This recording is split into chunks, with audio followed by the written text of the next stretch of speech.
Link analysis is a method for finding and counting links to your digital objects from other websites. It's useful in the same way that counting academic citations is, because it can indicate that others are aware of and linking to your content.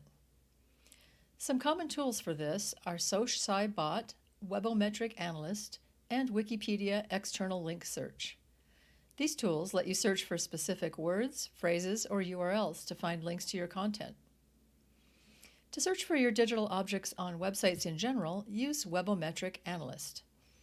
If you have specific sites in mind that link to your objects, use SocSciBot, and if you want to find links to your objects in Wikipedia, use Wikipedia External Link Search.